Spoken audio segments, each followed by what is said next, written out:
ওগো মালিক, তুমি ছাড়া তো আমাদের আর কেউ নাই, তুমি ছাড়া তো আমার আর কেউ নাই। আল্লাহ গো, তুমি যদি মাফ না করো কে আমাকে মাফ করবে? তুমি যদি মাফ না করো কে আমাকে মাফ করবে? তুমি যদি আমাকে মাফ করো তাহলে তোমার কোনো দিকে কমবে না, তুমি যদি আমাকে মাফ না করো তোমার কোনো দিকে বাড়বে না। আল্লাহ গো, তুমি আমাকে মাফ করে দাও। সারাটা জীবন অন্যায় কাজ করেছি, সারাটা জীবন নাফরমানি করেছি, আমার কাছে কালেমার দাওয়াত কম আসে নাই, আমার কাছে কালেমার দাওয়াত কম আসে নাই, আমাকে লোকেরা কম বোঝায় নাই।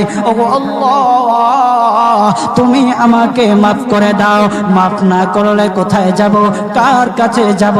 বাবা যখন মারে তখন মার কাছে আশ্রয় নেওয়া যায়, মা যখন প্রহার করে তখন বাবার কাছে আশ্রয় নেওয়া যায়, বাবা মা যখন প্রহার করে তখন দুনিয়ার কারো না কারো কাছে আশ্রয় নেওয়া যায়। ওগো আল্লাহ, ওগো মালিক, তুমি যদি আমাকে মারো, তুমি যদি আমাকে আযাব দাও, ওগো আল্লাহ, কার কাছে যাব, কার কাছে গিয়া মাফ চাইবো? ওগো আল্লাহ, মেহেরবানি করে মাফ করে দাও।